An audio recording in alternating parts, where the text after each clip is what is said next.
Hello, everybody.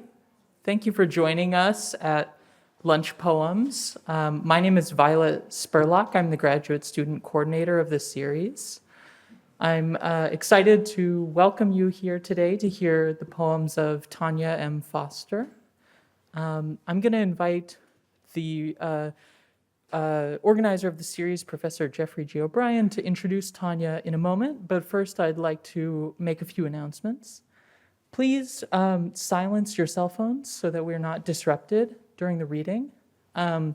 If you would like to hear about future events in the Lunch Poem series, there's a sign-in sheet on the desk on your way out where you can leave your email.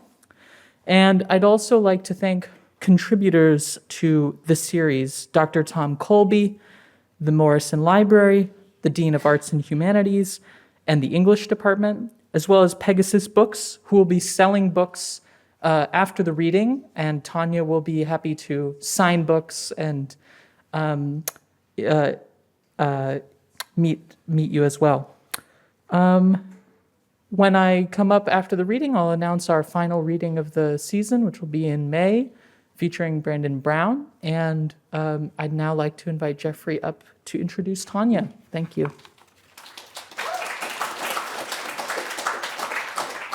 Thank you, Violet, and welcome, Tonya, and hello to you all.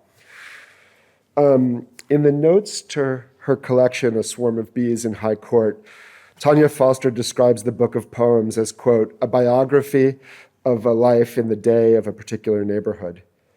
To make a biography of place and day is to leave the idea of the individual life for the place and time where all such lives collide and harmonize sometimes. In this case, 21st century Harlem. It is to think the hive and swarm of beings, of that kind of bees. I think of George Oppin's We Have Chosen the Meaning of Being Numerous, and I think of the name of Fred Moten's theory trilogy, Consent Not to Be a Single Being, though Foster would probably put an extra E in being. Moten calls blackness so many things across his writing, but one of his many swarming definitions is, quote, the name that has been given to the social field and social life of an illicit alternative capacity to desire.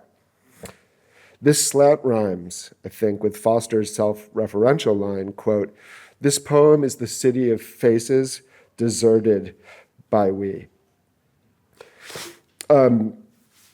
Or Foster deserts the I for the collective in order to rebuild that we, or at least a hope in it. Thus her brilliant revision and multiplication of Descartes' subject, quote, we think, therefore we are there. The good problem with reading that last quote out loud is that there is spelled T/HERE, so that it is both there and here, and a third thing that is neither, but hosts those first two possibilities. The book is filled with such pluralities of the singular word, produced by an intraverbal slash or the enclosure of a letter or letters within parenthesis. Writing and sound in Foster's poetry often will not consent to be a single word. We could talk about how those slashes and parentheses produce multiplications of word and sense until the verse phenomenon can be analogized to something like refusing singularity for plural possibility in the social world, expressing what it's like to live under racial capitalism against anti-blackness. But we cannot reduce the work of sound and mark here to only that. It is also joyful, wicked experimentation with the capacities of language to voice more than one thing, to always do so, to find eros even amid deathliness, something poetry does and keeps finding new ways to do. Speaking of which, I haven't mentioned yet that many of the stanzas in this book are haiku, that brief, syllabically determined form in which poetry generates itself under and by means of severe restraint. Foster calls these haiku taints, spelled T''AINTS. It is at once the ain't, the negative, as well as the neither here nor there. It is also impurity, taintedness, the threat of admixture and spoilage. This is what the word, any word, becomes in Foster's ear, under syllabic and social pressure, a swarm of compossibility that undoes rested meaning. The bee comes again and again. In a 2015 Baum interview with John Keane, Foster said, quote, "New Orleans is implicit in everything that I write, and I'm often wondering how NOLA has trained and tripped up my tongue." Foster's next volume, Thingifications, A Mathematics of Chaos, promises to do differently for New Orleans what A Swarm of Bees in High Court did for Harlem. The first part of the title, Thingification, uses Aimé Césaire's 1950 term from Discourse on Colonialism to capture the objectification and dehumanization of people. In Foster's title, even this becomes plural, multiple, and slides from its original decolonial context into further possibilities without forgetting the word's theoretical and site-specific origin. I haven't seen enough of the collection to speak to it further. Safe to say, I'm sure we will today encounter more of that slash and parenthesis that cuts or encloses parts of the word and its soundings to make both multiple, to take the tripped up tongue on a trip to which we are invited. This is the poetry's permanent generosity and intelligence. It is verse that will not ever consent to the singular. Bee is bees. Please join me in welcoming Tonya Foster.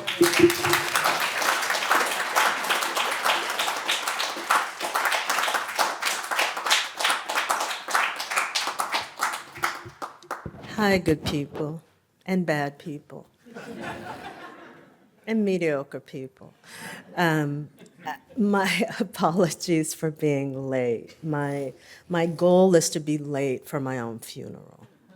But I'm very happy to be here. Thank you for that incredibly generous introduction. And I'm excited and both nervous. I had a tough time deciding what to read aloud, actually. And part of it is a good friend, I'm often complaining, oh, I haven't written enough. He said, good God, every time I hear you read, you're reading something different. What do you mean? I said, it's not yet a book. But it is this, I think I'm always writing. I am always writing. What I'm writing, I'm not entirely sure of.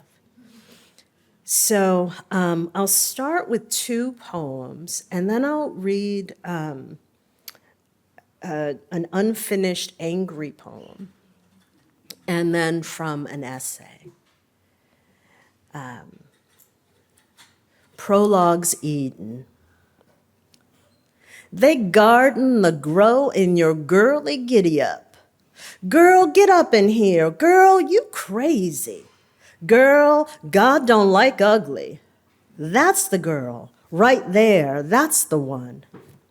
These are the limbs and lambs of languish whinnying along the streeted walls of yes, no, of he knows this and that and there because of why, of what would be if we our waistlines thinned a bit, if we are wanting trim to thee suit. What might be, what could be, what might have been, what could have been? Will something you simple tell flower the walls the women walk, as whales they thought slip through the well-capped teeth they grind in sleep? In sleep, they garden the gotcha, garden the give and give and give until you're the fish gutted along salty shorelines, insured against inevitables. Instead of fish, be shark the waters overflowing. Sea dogs, dog or man, lavish slaving ships, sniffing blood, sniffing bodies bloodied on waves, on wages too meager. Wash our epidemics of anguish, nothing new. Over and wash over me, wash me down, drown, down, own, ow. This is probably my happiest poem, this next poem. Hood Hauntings. a poem in On Progress. And it's a poem written in honor of Walter Hood, landscape architect in Oakland, does really astonishing work. Hood hauntings. I think he also taught here for years. Yes. At this hour, standing there, here among you, on this bit of earth that is our momentary lot, I want to say that the self is not to a single body bound. Earth is, after all, a planetary constellation pressing past our cautiously corralling calculations. And I want to say that the self is not to a single body bound. The tender way she holds her lover's scarf tells us everything she won't say about his touch, about her quiet wanting. And I want to say that the self is not to a single body bound. In the gentle way the bearded addict folds his lanky arms across his torso, ashen is a semaphore for what we cannot hold. I want to say that the self is not to a single body bound. The doubter situated as he is at road forks and rivers dreams in circuits of certainty that can only short circuit one such as she, he. And I want to say that the self is not to a single body bound, and the optimist has never seen the schist for the moss. And the pessimist refuses to see the sky beyond the mine, and refuses to see that was is not always, and that is not will be. I want to say that the self is not to a single body bound, and the loner who knows this cries to herself wrought of words and worries. She hunkers down with her arms full of absences more bearable than the gregariousness of neighbors. What is an I without you or them? Say, I want, therefore. To say that the self is not to a singular body bound is to dream in real time. Time, talk is a cosmic conjuring of past, the metal fences, past the clipped and cultivated lawns, past today's neighborhood congregants, past the omnipresent past. There's no way of filtering out. To say that the self is not to a singular body bound is to make space for the girl become lover, become mother, who breathes for a time for another, is to embrace that each I is only in the company of we, even if only an idea of we. And myself is not a single body, is not a body singularly situated among the stars, among things, among thoughts, among words, among syllables, among shopping carts, among breaths and boxes. Myself is not by my body's boundaries bound. In the thicket, we are. I am because we are. And we are mostly spirit. Salve and machete.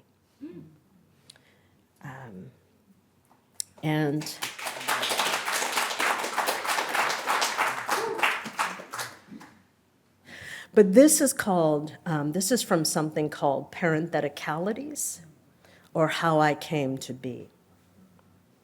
And it's called Parentheticalities. You cannot see it, it's prose. But my mode in terms of writing poetry, where there are many possibilities within the word, is also true for this particular essay, that there are many possibilities in the direction the sentence may go. So there are many parentheticals.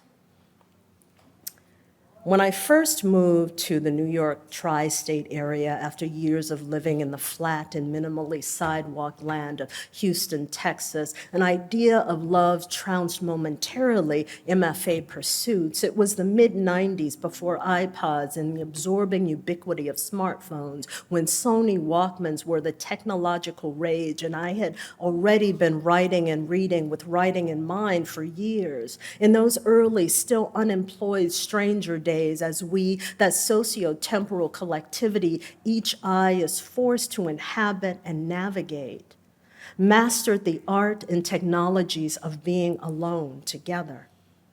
I walked around Brooklyn. I, living at the time in Boston, had seen Spike Lee's Do the Right Thing in 1989 when it premiered, and knew something I thought imagined via Lee of Brooklyn, along the Fulton Mall, listening to the cadences of what and who was around me. The Brooklyn soundscape was an early introduction to life in the New York I had imagined living in since I was a girl, pronounced too skinny in certain quarters, because nobody likes a bone but a dog, who imagined a host of elsewheres for the southern, not southern enough sounding person that I have always been. At home as a girl, when I spoke, I was often asked, "Where are you from?" as though New Orleans hadn't trained my tongue and ears at the sonic, cadenced, and cellular levels. I speak with the rhythms and cadences of my young mother, youngest daughter of the youngest daughter of a New Orleans-born daughter of a woman and man sold into the area via Congo Square, one of the public spaces from which they were to be excluded. Along Bayou St. John, called La Place Congo, where enslaved and free Africans from a range of cultures and languages, given under Code Noir Sundays off, living in 18th century Louisiana under Spanish and later French colonial governance, gathered. According to the description of one writer, the African slaves met on the green by the swamp and rocked the city with their dances, bodies, and their rich melange of languages and accents and the drumming that would roll out across time and circumstance. A South of the South lollygagging in language and rhythm and possibilities and realities of encounter. I speak with the voice, the rhythms of my mother-descended daughter, reading poetry to me in my head, in my heart, in the day-to-day going. It is the ever-present baseline in my work. During that Brooklyn fall, when I needed, and need was sheltering and constant during that, and perhaps during each time of arrival, and yes, a poem is a moment of arrival, of becoming, when I needed to walk and to feel as though I had a place, I was couch surfing, to which I might claim belonging, for potential belonging, for temporary belonging. I listened to 2 cassettes on switch and repeat. Anita Baker's album, Rapture, and Sarah Vaughan's At Mr. Kelly's, recorded live in 1957 Chicago. It was fall '94, 8 years after Rapture was produced, 39 years after At Mr. Kelly's, when I drove a 2-axle U-Haul truck into Lower Manhattan to a storage facility and then on to Brooklyn. I had played Oleta Adams' rendition of New York State of Mind loudly over the truck's radio as I drove. It was a song I'd queued up for the symbolic announcement of arrival, transition, and a feeling. The mood of the mind was where the body was heading, and music marked and tracked, and on some other plane motivated the movement, inspired the mood.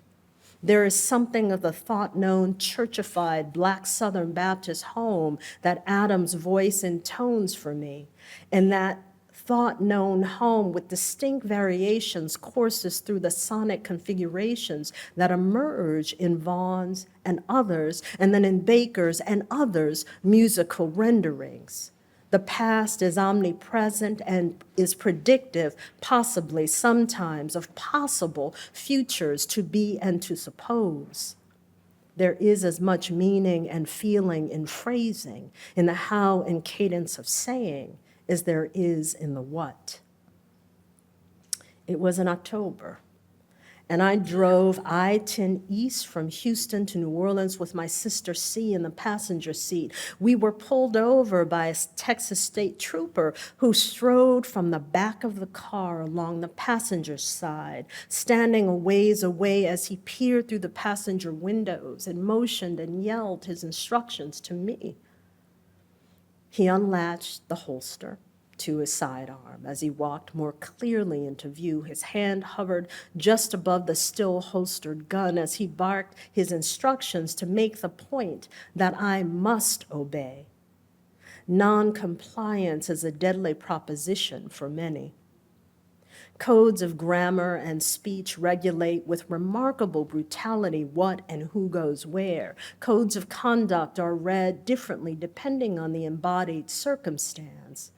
It was late night on a dark stretch of road. My sister and I were young, Black and unaccompanied, women alone in a rented truck loaded with all my belongings, pulling my Mazda 626 on a trailer.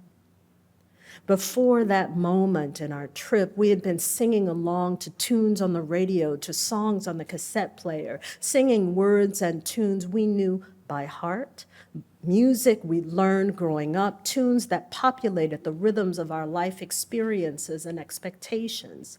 There was a sense of joy in the singing along.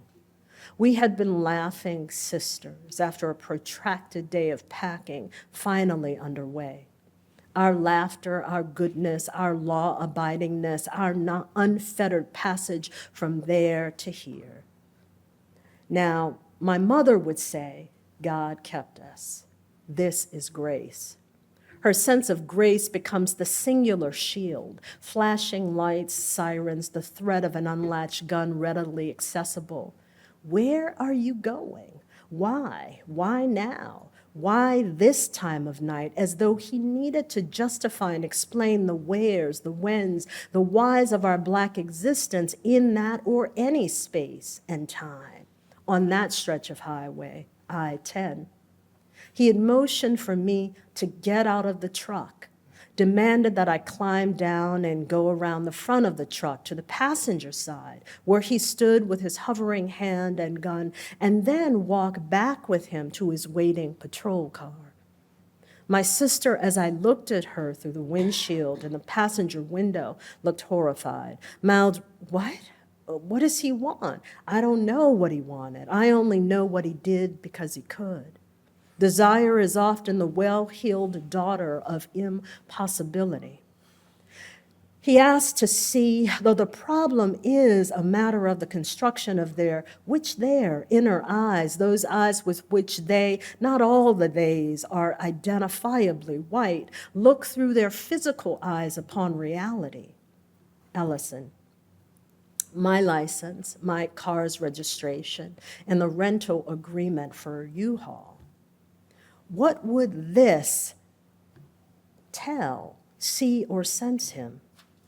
Of course, I know even then that our Blacknesses, our Black skin, our Black personhoods were clocked by this official as criminal.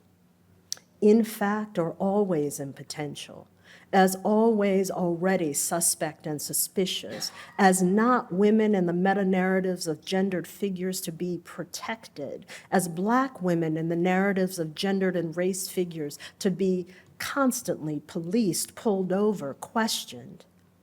He wanted the story that would explain me in some acceptable way. The acceptable is often the mirror behind which the unacceptable stands in waiting. A significant guiding anthology edited by Akasha, Gloria T. Hall, Patricia Bell, Barbara Smith, and Brittany C. Cooper is titled All the Women Are White, the Blacks Are All Men, but Some of Us Are Brave. From 1979, I've learned that acceptability is beside the point. In tears, and I'm against public crying, I questioned the trooper's legitimacy as he rifled through my papers and ran them through whatever system he had access to. Why are you doing this, I asked. I asked how I was supposed to know that he was who he claimed he was. I told him that he could be anybody. I explained that I didn't know who he was, that I had never seen a Texas State Trooper uniform before, told him that a few years before I had been abducted and assaulted by some other white man waving a badge and a gun and claiming official capacities to detain and question me. Would never tell him that I was also well aware of the other recurring histories, of the other narratives that made those like him, official and otherwise, some whom I knew, some whom I didn't know, a danger, especially to those like me whom I may or may not know or know of. I had been made aware of how stereotypes might be used against me as threat and by me as defense. Ralph Ellison's Invisible Man's nameless narrator seems a magnificent mentor. On that strip of road, I cried, though I don't believe in public displays, used as they so often are as proof of which we are not, as they often are used to disqualify varying us's from a host of rights. Who legislates the rights, the wrongs? When who is this our rights, our presences, our going about our lives, our annoying inconveniences to the meta-narratives which animate and regulate, regulate what's going on at any given time. I began to hyperventilate as I recalled for him, the other threat and attack that I had survived. Drama feeds the beast, like music calms. Calmly and coldly, the supposed trooper asked where and when this assault had happened to me. He wanted, again, details, as though the details of geography and chronology and of the crime were more significant evidence than the uncalled for terror of his traffic stop in that moment. I had to remember, call up my vulnerability, tears and trembling flash the wounds, in order not to be perceived and shot. Hunching over made me a smaller target, as a threat, even as I was being threatened. So often they thought like Aunt Hannah, who thought cat shit was banana. Never speak with a mouthful of crap, lest you be the problem. Police had murdered Eleanor Bumpers in New York 10 years before. Police had ordered the murder of Kim Groves in New Orleans that year. 21 years later, Sandra Bland is found hanged. There is brutal traffic in Discovery after a traffic stop.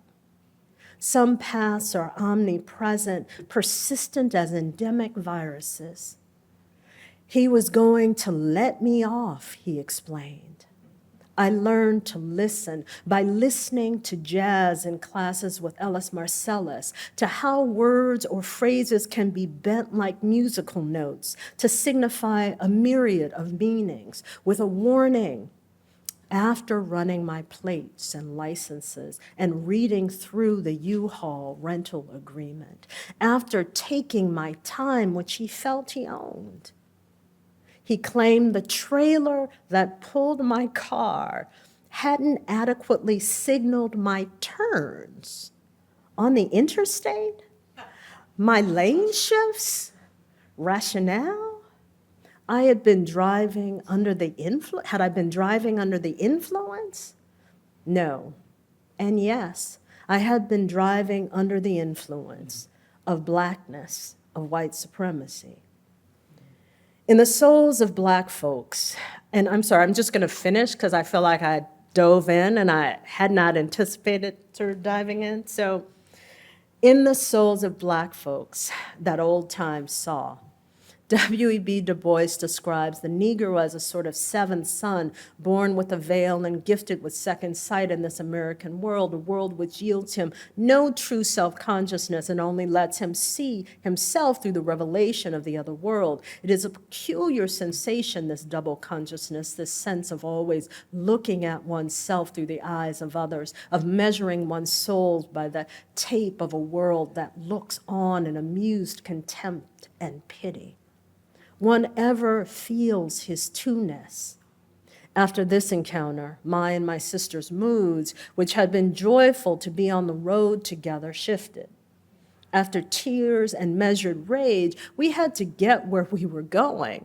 My gentle sister and I talked about NWA's Fuck the Police, a 1988 tune that had sparked late 1980s outrage among the respectable, a tune to which me, my sister, and I had until that moment given very little thought. We tried to call up the lyrics, which we didn't know, to a tune we paid little attention to. We knew the refrain and the beat that it held and traveled. We'd have to improvise our own lyrics, make up our own outcry, make the sorrow, the rage, the discomfort, the possibility a song. Make the sorrow swing, those swings echoes through with an ugly beauty, strange fruiting us into attentive listening. After New Orleans, I drove I-25 to Atlanta and I-95 from Atlanta to DC, and finally on to New York with light, bright, damn near white A, a friend of my lighter than a paper bag cousin T, as my passenger. There were no other officiating stops along the way, except to pay the toll as we entered Manhattan. In '94, Baker's Rapture was the cassette tape I had owned the longest. I had allowed myself to splurge on it during a relatively impoverished and extravagant student year in Germany, a year during which I studied the German language and American literature, weirdly. In one class on writing by American women, I was introduced to the writing of Rebecca Cox Jackson, a free Black 18th to 19th century woman who claimed that God taught her to read in her sleep. She ultimately left her husband, who had refused to teach her to read, became a Shaker Eldest who traveled with another Rebecca, twinning, a repetition and pivot. For years, people thought my sister C and I were twins. Time illuminated our differences. Jackson was for me a revelation of possibility in language and for being in the world, in multiple worlds simultaneously. That year in Germany, I watched as a cleaning woman in an orthopedic shop. I worked as a cleaning woman in an orthopedic shop to earn extra money as I waited for my Pell Grants and student loans to come through. It seems important to reconsider Du Bois's double consciousness, not as failed self-consciousness, but as consciousness of individual multiplicity, the multifaceted self that is both self and other than self, that I think I am. Therefore is a supposition, like any other word or utterance, although some instigate or cover daily and deadly in actions. In 2008, M. Norbesi Philip writes in Zong, suppose the law, suppose then Ruth, in supposition, life, anyway, and poetry. I loved the feel of the German language in my mouth and how it made me understand, experience English differently, and made me look at the significance, possibility of varied Englishes. As an important bit of background, I had arrived in Germany for my study abroad despite concerted family efforts to persuade me not to go. We were a working class family, and my mother was deeply concerned about how she would take care of me from such a distance if something happened. What if something happens to you? How will I get to you? What I didn't understand is that they knew the dangers that threaten unaccompanied Black women. They understood Malcolm's 64 assertion in a speech that the most disrespected person in America is the Black woman. The most unprotected person in America is the Black woman. The most neglected person in America is the Black woman. Of course, the disrespect and neglect depend on who. In 1979, Lord asserts that interdependency between women is the only way to the freedom which allows the I to be, not in order to be used, but in order to be creative. This is the difference between the passive be and the active being. And I will stop there because it goes on a little bit.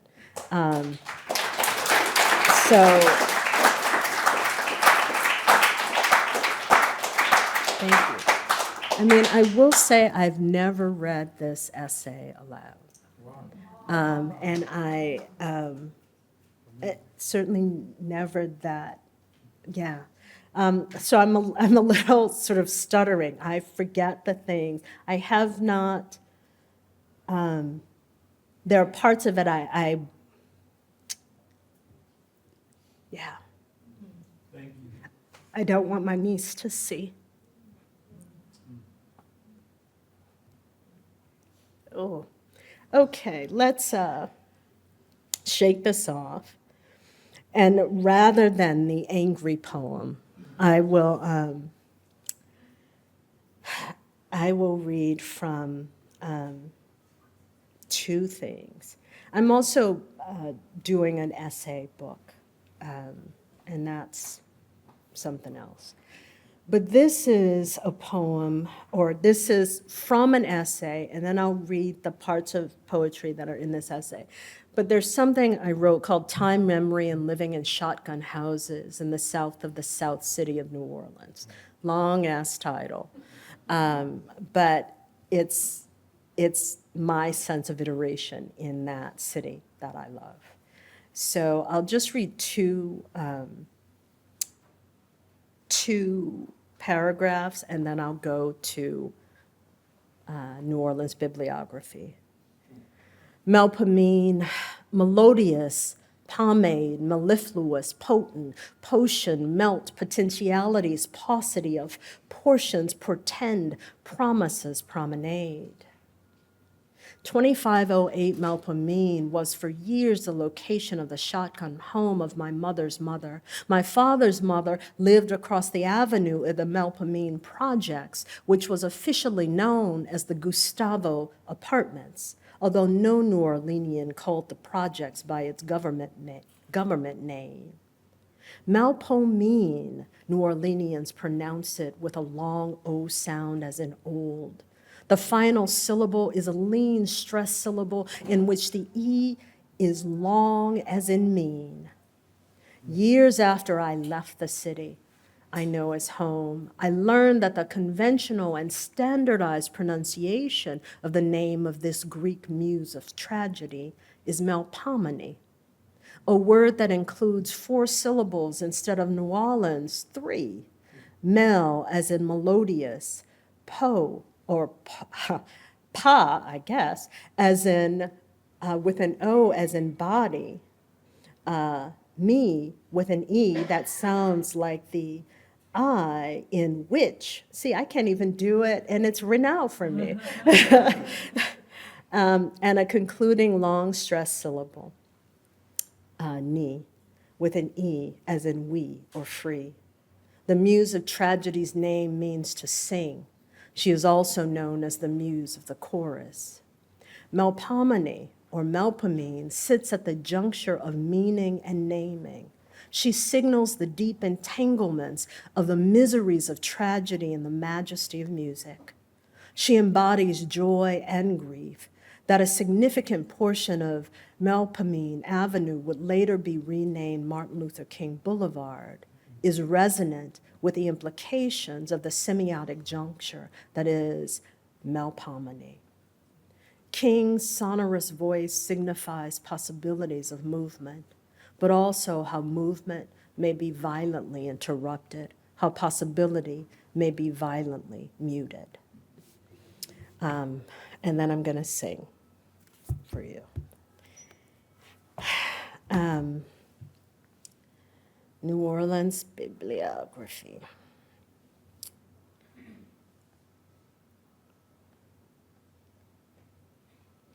And this is, it's so odd, word, recent, let's go, okay. Water like language, like water, like language, like water, like language, like water, like language, like water, like language, like water, like otters, like language, like water, like language, like water. In language, in landscape, in scape. In language, in landscape, in scape. Only after taking in my mother landscape, along with the voices of that place, a girl who looks like her father was born for luck. Alcohol, Algiers, alligator, amazing grace, Amelia, Angola, at Chafalaya, Aunt Noni, Aunt Sister, Azarine, back a town, Bayou, because her daddy died or left, because the firstborn baby died. Beignets, Bitch, Bootsy, Cafe Olay, Calio Projects, Canal Street, Cardella, Cast Iron, Catching Coconuts, Catching Scents, Cayenne, Clio Street, Cockroaches, Comb them kitchens, Congo Square, Cornbread, Courtyard, Cousins, CPT, Crawfish, Creole, Dark-Skinned, Daughters, Dead End, Desire, Desire Projects, Desire Unmet is Desire Multiplied, Dirty Rice, Dorothy, Elysian Fields, Erato, Etouffee, Euterpe, Ezekiel, Father John's, Filet, Firstborn done died, Fleur de Lis, Flood for True, Front Porch, Galvez, Girt Town, Gimme Some, Girl, Gimme got shot, Get Up in Here, God don't like ugly, Good hair, Grandma, Grandpa done lost his mind. Grief grown rooted and wild, hard-headed, her mouth don't know no Sunday. High yellow, Holy Ghost hoodoo, how sweet the sound. How y'all doing? How your mama and them? I ain't playing with you, no. Jambalaya, jazz, jump back, jump rope, Katie, kick back, kick your ass, kitchens on your neck, knickknacks, Kool-Aid, lanyap, lakefront, left, levy, leveraging, light-skinned, lighter than a paper bag, Louis, St. Louis, Louis the 14th, my belle, my dear magnolias, make groceries, Martin Luther King Boulevard, Melpomene Projects, Memory, Mental Ward, Mississippi Bridge, Mississippi River, Miss Myrtle, Miss Tit, Moriel, morning, mosquitoes, morning, mud bugs, muffaletta, nappy-headed neckbone, Nutriground, Nutri-Rights. Nobody likes a bone but a dog. NOPD, not luck enough to keep a body strong. Okra gumbo out front of town. Oysters, pecans, pickled pig's lips, piss pole, po' boys, porch monkeys, pothoes, cordroons, quarter, quiet, rain through the living room windows. Red bean, red bone, Reverend Prophet, rice, river, rue, saint, sedity, sassafras, sachimo, screen door, semen, 7th ward, snowballs. Speak the word to me. Spit on the broom to stay out of jail. St. Charles Avenue, Stronger Hope Baptist Church, Superdome, Swamp, Tambourine, Chapatulas, tender-headed, tender-hearted, tenderoni, Terpesqua, Thought. Throw me something, mister. Tipatinas, trouble don't last always. Uppity, Vagina, Virginia, Voodoo, wade in the water, wishes go the way of sweepstakes. Where you at? Where you from? Woman, wrought iron, your ma, your pa, your greasy grandma. You ain't nothing. You thought like Aunt Hannah, who thought cat shit was a banana. Xavier, Zataran, Zulu, Zydeco, Amen. Was speech possible? Only after taking in my mother landscape was speech possible. Thank you.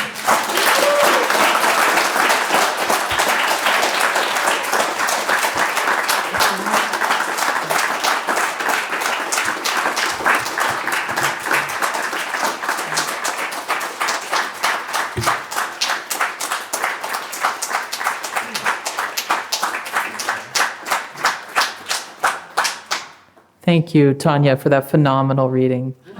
Thank you all for being here. I'd encourage you on your way out to buy a book, and I hope to see you on the first Thursday of May for our final reading of the season featuring Brandon Brown. Have a nice day.